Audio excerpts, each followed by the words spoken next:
take you for a ride in my white Cadillac. Yeah, let me take you for a ride in my white Cadillac. Let's drive to the ocean, lay out on the beach. In your string bikini, baby, neon pink. We're gonna party all night, that's right, in my white Cadillac. Just move a little closer to me in my Cadillac. Just move a little closer to me in my Cadillac. Let's drive to the shore, have some fun and more. We're gonna drive all night down Highway 104. We're gonna party all night, that's right, in my white Cadillac. She's my coupe de ville. She's built for speed and thrills. She can take you up the highest hills. You're gonna fall in love with her. So you can thank me, just call me sir. Party all night tonight in my white Cadillac. In my white Cadillac.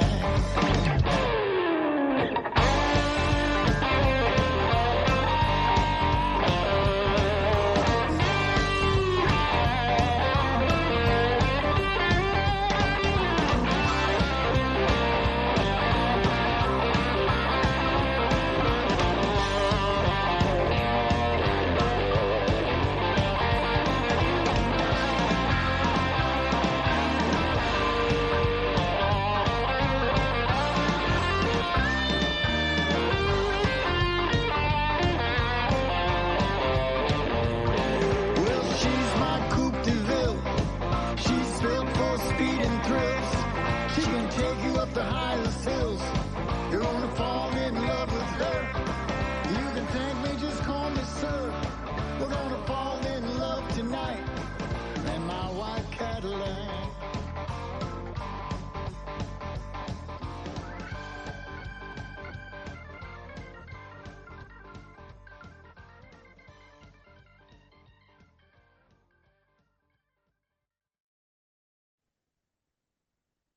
How you doing? Hey, Can you hear me? all right. Welcome, Rex Lyons, to Moccasin Tracks. Thank you for having me. It's a pleasure. Thanks for being here. Sure. Yay! We've been enjoying the songs you sent from White Cadillac. It's just been really fun. Oh, good. I'm glad. I wasn't sure because I was looking and I wasn't sure if you got the ones I sent from my Dropbox or not. Oh yeah, I got them. We played White Cadillac. We just played Still Got the Blues. Hmm. I love that the song "If That's the Way It's Got to Be," kind of like Yeah. that's a little bit different. I love that it was like a rockabilly kind of. Well, that's kind of why I sent you what I sent you because we can pretty much jump into any genre that we feel. I've got some really good musicians around me and just a lot of fun. Matter of Yeah. fact, we just the Oneida Elders dinner Oh, Sunday, sweet. Oh, and they sweet. loved us. They Oh. loved us. Oh, that's so cool. I'm going to introduce you to Rick Hunt is Hello. here, and How you doing, Rick? Good. also over here Welcome. working the board is Carolyn. Hey, how you doing, So, Carolyn? that's the team. That's the team we got here, and All right. thank you so much for joining us today. We are broadcasting from the Abenaki traditional territory, and so it's fun to have somebody, from the Haudenosaunee area. Um, Yeah, I have one question before Rick. Rick's got a lot of questions, but I want to yeah. know, did you play lacrosse when you were younger? I sure did. Yeah, Okay. I played for the Nationals, played 3 World Championships. I played professionally for the Rochester Nighthawks. Whoa. Wow. Yeah, I grew up with a stick in my hand, so Yeah, I thought Yeah. maybe, because your dad was quite a player as well, right? Can yes, you yes, can indeed. you talk about it just a little bit about that Sure. part of your life? Absolutely. Well, growing up as a Haudenosaunee man, you're one of three things. You're either a speaker of the language, so you can conduct the ceremonies, singer of the songs that you need for the ceremonies, or you're a lacrosse player. That's how fundamental it is. I don't know if you ever see those little wood sticks, they call them cradle sticks, crib sticks. So there's a picture of my father holding me. I had a stick in my hand before I could walk. Wow. And I'm heavily involved in the Haudenosaunee Nationals. I'm on the board, the H&L board. I'm also a trustee of the 501c3. And we're hoping to compete in the LA 28 Olympics under our own flag. Wow. For lacrosse as an event in those games. It'll be a heavy lift though, because the Olympics is really political and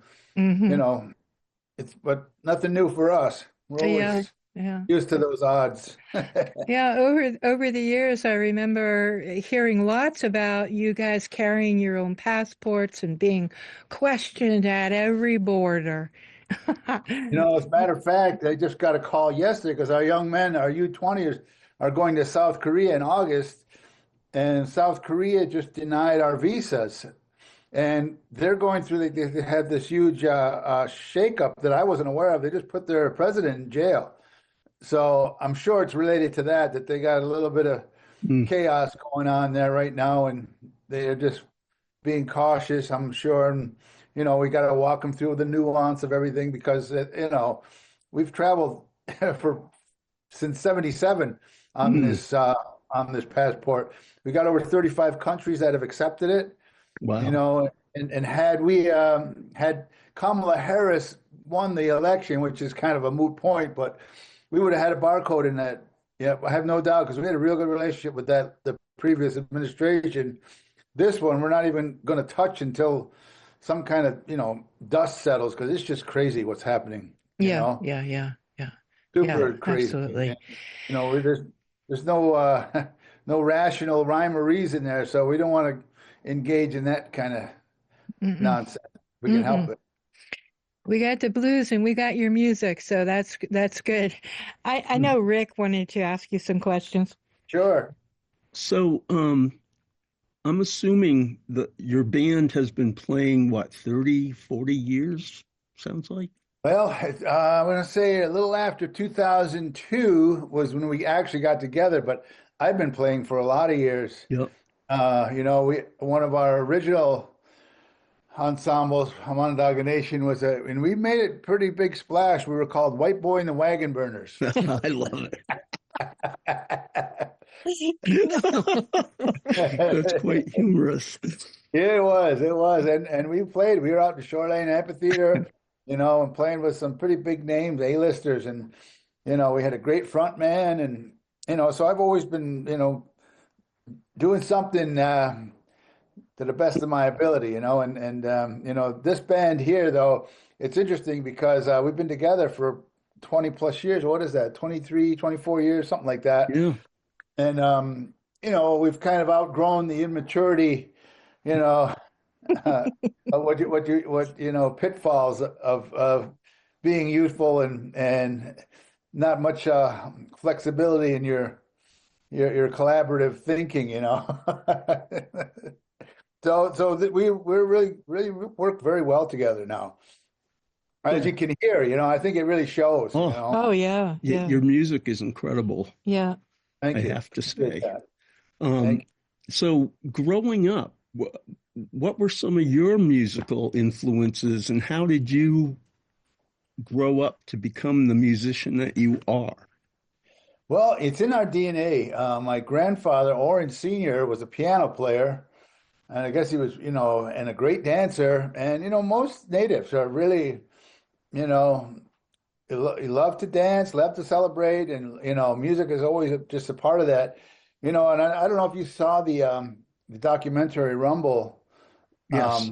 But, one of my early inspirations was Jessie Davis, of course, with Taj Mahal and that natural blues. I mean, and this is where I have to give credit where credit's due. Is my mother, she had an amazing vinyl collection. She, all the good stuff that, that I grew up on was like Johnny Cash, Merle Haggard, Jerry Lee Lewis, Taj Mahal. things that were Wow. just, I mean, that I was exposed to at a really young age. And, it bit me early. I was really, and she was very supportive. Matter of fact, I started out on the bass and I got good enough to where I was playing in bands way beyond my years. She used to have to Huh. take me to bars because I was too young to get in bars to play in, Wow. you know. And she was, it's kind of a double-edged sword. She liked it, but it also was annoying. Oh. Oh my goodness. Now you write songs as well. Yeah, yes. Yeah. And I have to give credit where credit's due. My cousin Irv, he's really good. He's really gifted at coming up, with ideas. I think his biggest challenge is that he's impatient, and that's where we work very well together, Hmm. And I'm good at because he just brings out a lot of ideas, and like the biggest challenge is to finding something that you say, okay, we got something here. Let's put some energy into it and put some focus into it, rather than spinning our wheels if we can help it, because it's got to kind of speak to everybody, and kind of get, Yeah. and that's kind of the way we work, and I'm always really helpful in the actual arrangement of the song, because like I said, I started on the bass, and we really have a solid foundation of constructing and crafting songs, because that was a huge plus. And then I moved to guitar, and then I just as you can tell, I really studied hard to kind of really be able to be quite good at it.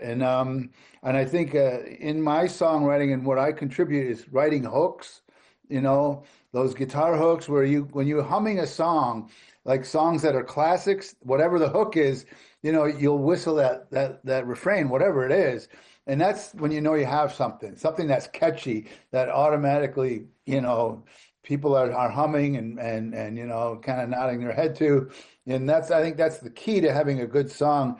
And the simpler, the better is kind of my philosophy, because it's really easy to get, bogged down in being too clever, and you just kind of get, lost in the weeds there. Wow. Now you played last night to the Hassoni elders, you said. Yeah, it was Yeah. Sunday night. Yep. Okay. So it was 2 nights ago, and it was out at the Turning Stone Casino. They have this big shindig, and Mhm. they had us out. But we have this when the budget allows and the venues can support it, we bring the horn section, and I've got Yep. world-class horn players. Now, Wow. Oh, yeah. this is, I mean, you heard some of the stuff. I can Yeah. send you some more stuff. Like Smudgy's Blues is an original number that we did composition, and it's an instrumental where our horn Mm. players can stretch out. We can play a Herbie Hancock number, and they've got a stable of great horn players. And one of the keys to this is our piano player, Tom Witowski. He's an amazing piano player, and he's classically trained. He understands composition, and he writes all the horn charts. And the horn players love playing his charts, love Wow. it. And that's going a ways, because horn players kind of have to take the gigs as they come along, because it's they're not, it's not happening every night. It's kind of like most music that I see, really struggling to survive, because especially real music, where it's musicians in the same space, working together. And that's the way I went, because Mhm. we were fighting the two-man bands and one-man bands playing along with tracks on a computer, and they're venues. I get it; they're operating on such a thin margin that they were calling it live music. And to me, I said, well, I think that's kind of an overreach, in my opinion. You can't really replicate three guys, a three-piece or five-piece, whatever the case may be, really hitting the mark, because again, I think there's something very spiritual about music, Yes. and something that, real musicians, they understand that, like when you're into that one space where the audience is dialed in, and you're kind of all kind of, in that zone where all of a sudden you're playing like out of body almost, those are kind of fleeting moments, but there's nothing like it when Right. it's energy going on, and everybody's feeling it. You're kind of this circular energy that everybody's feeding off of, and it's just kind of elevates you. And then once you've experienced it, you chase it forevermore. Yeah. Listening to your music, I get the sense that your band could fit into any kind of venue, just about. I mean, it's refreshing to me. Yeah, I mean, I'm glad you say that because again, that was kind of my goal. It's like, I think there's so much, and nothing against Taylor Swift, but I really like her and respect what she's done. She's just a great person. But a lot of her music, in my opinion, again, this is my personal opinion, seems to be kind of a formulaic, and they can't tell one from the other. They're not very distinctive, and that's just because I'm not very familiar with this. I got to be fair. I don't listen to it all the time, but I notice a lot of contemporary music is like that, where the Beatles, the Who, those things are so iconic. David Bowie, those kind of artists are gone, and I don't think they're ever going to come back. I mean, you got the Jack Whites, who I like, and I like the Black Keys, guys like that. But I still think there's just because of the climate that we're operating in, where there's no real value. I mean, you can't control your economic structure for one. So it's really hard to operate, in this world of the internet, and Spotify and all those things. And they're really trying to figure it out. There's this new thing where it's this kind of, they call it chain blocking. Have you heard about that? And it's where the artists kind of they don't get on these platforms, where you kind of invest in yourself and you get your own subscribers, and you kind of get in this own network where your audience supports you and the money comes back to you. There is no platform that's telling you how much how much we think your music's worth, based on a stream or whatever. If you get 1 million streams, back in the day, that was a gold record, right. Or the platinum at whatever, how many millions that was, you get a platinum. You get that all the time. You get 1 million streams now, you get $4,000. I think it's .0004 on is what you get per stream, which is ridiculous. Yeah. I get a check, because I'm on all these platforms every quarter for about $28. So there's like this disparity between whether you're on the top of the food chain or you're just trying to survive, and nothing in the middle. It's really hard. You have to kind of get out there and play live and sell your merch and stuff in order to kind of make your own money, or have control of it anyway. Do you have $28 I could borrow? I actually, it's funny. I'll pay you next Tuesday. It's kind of funny. It's funny because we laugh at it too, as we look at each other. And it's been said too by great artists like Vince Gill. He says, when you can get an app for 99 cents, and that's what you're valuing my song, which is, so insulting that's what you think my artistic creations are worth. It's extremely insulting, and it's really, apples to oranges kind of thing, where they've kind of just lump you in there, and then you have this whole culture that has no attention span. If you look at the music now, or the Grammys, it's a dance troupe, and it's got to be, super titillating, or, light show and smoke and mirrors, as opposed to having Adele sitting there with one spotlight, just, knocking it out of the park, which seems to be the exception and not the rule, which again, I just think is unfortunate, because, the markets will kind of dictate where contemporary music is going to put their focus and energy and investments. It's really, it's hard to manage. So I guess my opinion is you got to go, where the people appreciate you. There's an old, we give the people what they need and not what they want so much. To me, and I listen to your music, it's wonderful. The thought that I have up on my table is, any kind of gig that you do potentially opens other doors for you, I think. Absolutely. We were just before the pandemic hit, because of course we were like really, like I said, we all have day jobs. Most of the guys are school music teachers. The drummer's a music teacher at high school, bass player. He went to the Berkeley School of Music. He's a self employed. He's got his own music school that he teaches, independently. And our piano players. These guys are all, masters of their craft, but we can't make a living at it because we're not in that big market. But we had this fella named John Pendergrass who was going to take us to the big markets. And he says, you really got to earn your stripes because nobody knows you. You're not on a national label. So you kind of got to go do the legwork and build your following. He says, but you guys got the chops to do it. But that's what it's going to take. You got to get out there and play and get into the grind, which to me would be a dream come true. And I know I say that, and it turns into work pretty quick when you start, you're on the road and you're playing 4 out of 7 nights and you're going from one gig to the next but as a musician, to me, it's a labor of love. I mean, if I was in it for the money, I'd have given up many, many years ago, And I mean, I also build guitars. Oh, wow. Yeah. I mean, it's something that I'm working on. That's one of the things I plan on doing when, just for my own enjoyment. I would never do it, to compete with some of the custom shop people, but I can do it, and I have I'm building my shop as we speak. And, when I first built one, I was in Sweden at the time.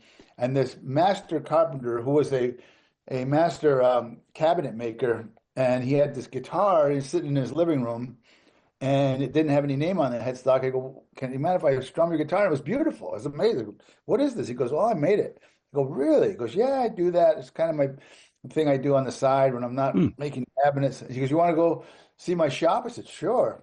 We went down to his shop, and I was blown away. This guy, because he was very quiet and kind of reserved, He had this beautiful wood shop that, had this amazing ventilation system where there was no sawdust on the floor. This guy was serious because he was building kitchen cabinets, and a lot of those, that wood dust is not good for you. It's very unhealthy, it's toxic. So, you gotta have those kind of, preventative measures in there to do it well. So anyway, I looked on the wall. He had like 5 guitars in different stages. One was an arch top. Now, arch top is like the next level of luthier, where it's not, you don't steam them and bend them, with the heat or anything. They're actually carve the belly out with a chisel. So those violins and things of that nature. Yeah. I mean, that's a whole nother level where your fingers become the eyes. They can just tell by just running your hand across it if they're finished or not. So you learn these different things, and I just was blown away and so grateful. He says, you want to build one? I said, yeah. I was blown away. So in 4 days, I built the guitar. I came home from Sweden with a guitar. He gave me all the wood, all the hardware, all the electronics. Sweet. And it's still one of my favorite. It's my workhorse, And I said, if I ever had the chance, because I was in the trades for years, I knew how to handle, hand tools and all that stuff. So it was nothing for me to get in there, but I was not a luthier, that's for sure. And he said, there's certain things where you got to just be ready, because you could have, many, many hours invested in this little spot here where you cut away meets the grain. The router catches it, and you got a nice doorstop. And I go, geez, don't tell me that. I'd already put a lot of hours into it. He says, well, you just gotta understand that these are the danger areas, and that you can't relax. You gotta really just kind of focus in on these certain areas. But things like that, you usually learn the hard way, I'm thinking that if you make a mistake building a guitar, especially for you, you could easily make guitars into lacrosse sticks. Right? I never thought Want to go into business? Yeah, right.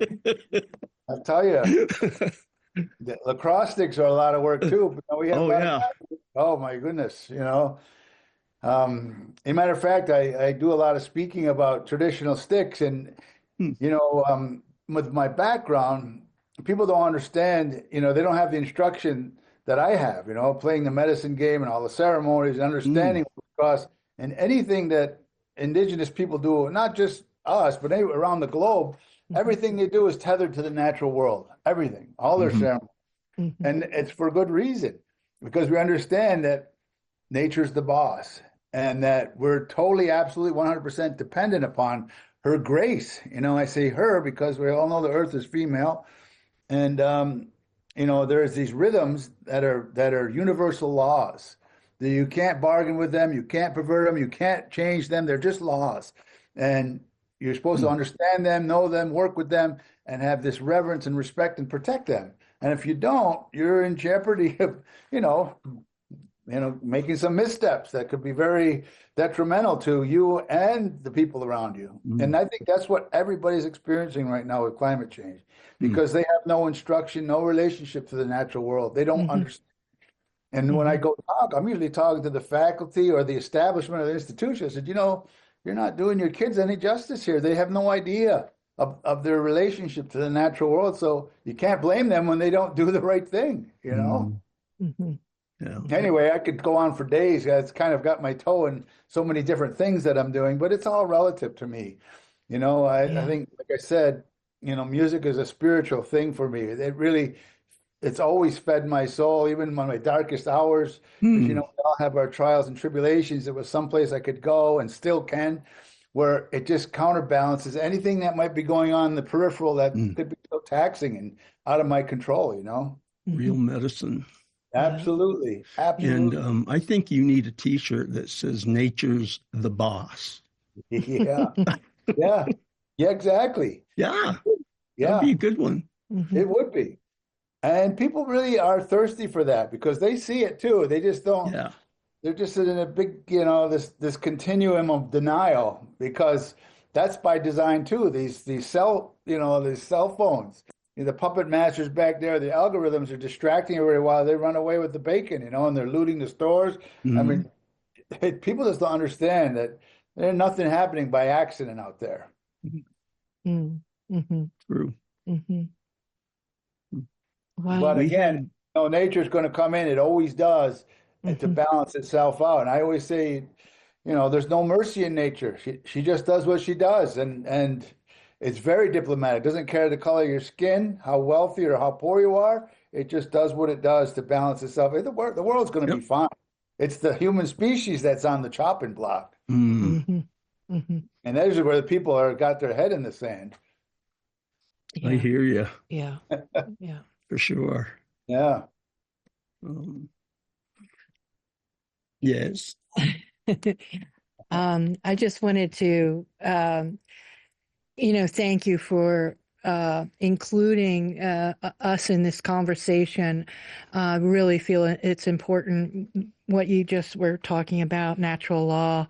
And I guess I wanted to ask you, in your experience of music, did you ever involve yourself in more native traditional music, or do you ever, play in that, like during ceremony or, Yeah, of course, but I was also instructed by our clan mothers that, in our instruction, they talk about, our last instruction we got from the four protectors, and this is the last one we got. They said, we clearly didn't give you enough information, to how to deal with what your white brothers are bringing across the water. So we're going to prepare you a little bit for what doesn't belong to you, what you don't need to partake in. So, they call it the Gaiweo, the good word, which are our last instructions. And he said, these things are going to happen. And we tell every year, annually, at every nation on Haudenosaunee, it goes, everybody hosts it. And these oral traditions, the same thing that's been going on for centuries. And, going back, the Confederacy came together. They're thinking about 1600 years is when the peacemaker brought us together. But we were, here long before we were a Confederacy, and you can tell by all of the, you see all of the archaeologists and, finding these new, unearthing these new things that are just dispelling all of their previous information where they thought, this is where it started. No, you're wrong again. It is all just guesstimations, and more will be revealed, because we talk about when the earth was, on Turtle Island, was all covered with water. We have our creation story, that whole process. So you're going way back, way back, and there's a lot of evidence to that effect. So, but get back to your point, is that they said the there are things that we weren't going to need that were going to that could destroy us or our nation. One was the Bible. One was the strong drink. Another was the fiddle, and the fiddle is the culture. And I can speak to the fiddle because, you know, you have your culture, and that's a whole culture. And I can tell you, I'm obsessed. I got guitars hanging over my walls. I build them. So that's where you have to find balance. But they also said not everything our white brothers brought across the waters was bad.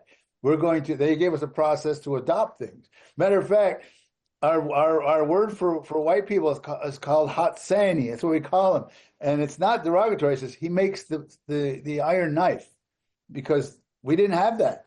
So that's what we call him, you know, and Hatsani, that's what it means. And it was a tool that was, you know, revolutionized, you know, our lifestyle and a lot of things for those natures. But again, in those things, in those new evolutions of progress or technology, there got to be some common sense, and you got to have guardrails, because you can cut a 4,000-year-old tree down with a chainsaw in 10 minutes.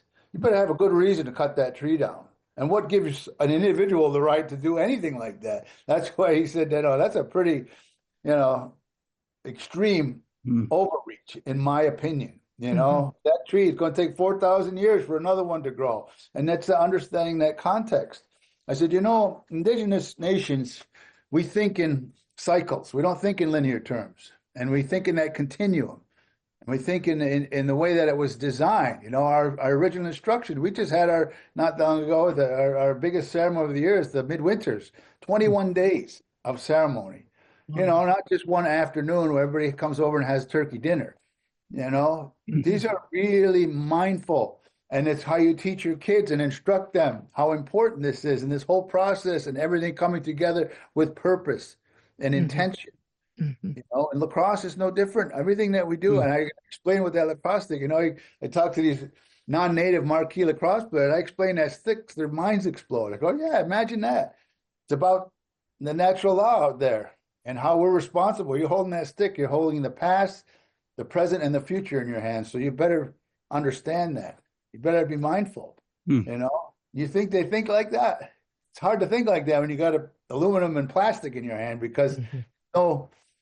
It's not, you know, those are man-made. It doesn't come from, you know, the natural world, where that's a whole different one. You got a spirit in there, and you got the stick maker whose intentions were spiritual and medicinal at the get-go, you know, and part of that whole process of making this stick so we can play the creator's game. We're talking about the animal nation, talking about everything that grows that's represented in that stick. And then the ball is the medicine, and the traditional weave are the clans, arm in arm, linked together, working in concert collectively for common cause. And that was something that the original Jesuits, and they saw the term lacrosse. That's the French missionaries. When they saw us playing, the heads were a lot longer back then, because the fields were so big you could throw that ball 100 yards easy with a long run on it, you know. But it reminded them of their crozier. So that term lacrosse came from them. So we call it dihun chiquaes, which means they bump hips. But it was a statement. If you read you go back and you read their journals and you read their observations, they said there was a statement on a society playing a team sport. You know, that idea of we're working together collectively, because back before it was competition, it was a foot race, a wrestling match, strength, something like that. But working as a team in unit is a different, it's a higher level, you know. There's an intellect there that's in the process, and they recognize that. It was a statement on our society, you know. And they were kind of funny when they discovered, like, you know, these are the smart people of the world, all the scientists, when they said, well, you know, we just found out that plants, their DNA is only a couple, you know, clicks away from the human being. I said, we'll tell you that forever. I said, why we call them our relations? Right. You think that there's some kind of a romantic notion? We understand that. We knew that. Why do you think we have clans? That's our family. So there's a closer relationship. There's a kinship there. So you treat them differently. They're not just floating around in happenstance. There's an understanding what happens to the wolf is going to happen to us. So we better make sure, as the human being, that those rhythms, those processes continue. That's our duty. That's our responsibility, because we've been given these opposable thumbs and this incredible intellect the Creator gave us. He goes, I'm going to give this to you, but this is your responsibility and this is your duty to protect those. And the rest of the animals, the other species, they just do what they do. You know, they kind of live in this state of grace and they just do what they do. Where the human being got a lot of options. You know? Oh, it's such a pleasure to talk with you and to learn a little bit more about you, and really an honor to thank you so much for sharing your insights and a little bit of your knowledge here. You know, I didn't really answer your question though, because you said with the traditional music and what you would call the contemporary music, the clan mothers said, you know, they don't belong together. You do this one over here, and some people disagree, but that's everybody has free will. Everybody has free will to do what they feels good for them. That was my instruction, so I try to respect that. You know, what happens, unfortunately, people will exploit it. You can't take something that's traditional, you know, and has spiritual significance and ceremony and exploit it for personal gain, because that's what happens. You know, that's why, you know, you'll have these self-proclaimed shaman or medicine men or whatever. And that's why it's not healthy, because you take it out of context and now you're doing something that it wasn't intended for. You know, as we do as human beings, you know, we're flawed. We have ideas that are not always, you know, the best ideas, but that happens. That being human being, you're human. So I'm really appreciate when I get instructions from, you know, clan mothers that had to set me straight. And I remember, you know, that whole thing takes a village. I grew up like that. Clan mother sitting me down at ceremonies, you know, and I was a good lacrosse player, telling me that the young ones were watching me off the field too. They're watching you. So what they're going to do? You're one of our heroes. He says that gift the Creator gave you is not yours. That's ours. Oh, you know? Yeah. And explaining that we're always thinking about others, not ourselves. I mean, this whole idea that Western constructs have right out of the gate. Don't be looking with your neighbor. Keep your eyes on your own paper. You know, the silo right out of kindergarten. They start conditioning you to be self-absorbed, you know, and to be isolated and work hard. And they give you the gold star, sit in front of the classroom, you know, and you know, start feeding you these what they would call the trappings of success. You know, again, right out of kindergarten. You know, you start learning this, and then you try to instill this ambition. You know, work hard, and you can go right to the top. Their top. Look where that's gotten the top. The top is running the show right now, and they don't have enough. There's not enough ever for them, and they have it all. And they don't think about anyone but themselves. Why? Because they don't have any instruction. Nobody sat them down, so you can't do that. Where I come from, it's criminal to write checks at the expense of the 7th generation coming, and that's what they're doing. You can't do that. You know, that's selfish. I mean, that's not being responsible. I was wondering, where's the adults? I got pictures of my granddaughters. I said, don't they love their children? Where's their love for their children? Where's their compassion for the future generations that are coming? They have no instruction.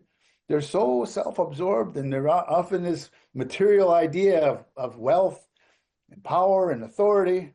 Meanwhile, planet's getting warmer. Ice melting. The winds are picking up. All of those prophecies we talk about, the guy we owe, it's going to happen. And our warning, the hope, they said, don't let it be your generation that allows this to happen. Our own, you know, peril is in our hands of being responsible. You know, so there's where the hope lies. Rex, I'd like to ask you, I see some beautiful artwork behind you on the wall. Oh, yeah. Do you draw or paint or both? Or I used to. As a matter of fact, my father, I don't you know my father, Oren Lyons? You must have heard of him. Yes. Well, it was a tremendous artist, you know, what you would call he could have been a fine artist just selling his paintings, oil paintings. But then he got tapped on the shoulder by grandmother to be a leader. So he kind of left New York City because we grew up, you know, he was running an art greeting card company, and right out of, he Oh, was a wow. madman. He was one of Yeah. those madmen, in New York Wow. City back in the 60s. Uh-huh. Syracuse University got this, his master's in art, and he was a great artist. That's how he got into Syracuse University, because he could really paint and draw. Anyway, long story short, I was going to go do the same. I was going to have a music major and an art minor. I was going to do graphic arts, but it's very hard to serve two masters, as you know, because they're both labor intensive. You got to kind of pick a lane. If you can kind of dabble in both, but if you want to really excel at something, it requires a lot of focus and a lot of those 10,000 hours they talk about. We only So, have yeah, a couple more minutes, Rex. I just sure. want to give you that. Sorry about that, but That's all right. That's all right. we're on a time limit here. It's truly been an honor to talk to you, and Yes. maybe we can have you back again sometime. Rick, did you have a closing comment? I just want to say thank you very much for being on Moccasin Tracks today. It's been a real pleasure and an honor, Rex. Thank you for having me on. I mean, I love sharing, all the good stuff. It's really nice to be talking about things that are positive and things Yes. that lift the human spirit. And Yeah. every time we get an opportunity to do that, I jump at it. Oh, beautiful. Well, please come back. Yeah, we're going to be playing your Anytime. music, and that's what we like to do here too, is to try to play the music and lift people up, and There you each go. other, Yeah, absolutely. Yeah. I say this all the time, we're a family, regardless of the color of your skin, your background, your values, your beliefs. We're a family. We got to start acting like that family, or else. Yeah. It's that Absolutely. simple. You have a song for us, Carolyn? Yeah. Carolyn's working the board. She's got some music queued up, and thank you again, Rex, and you be Sure. well. You too. Yeah, keep playing your music. We love it. Absolutely. You know it.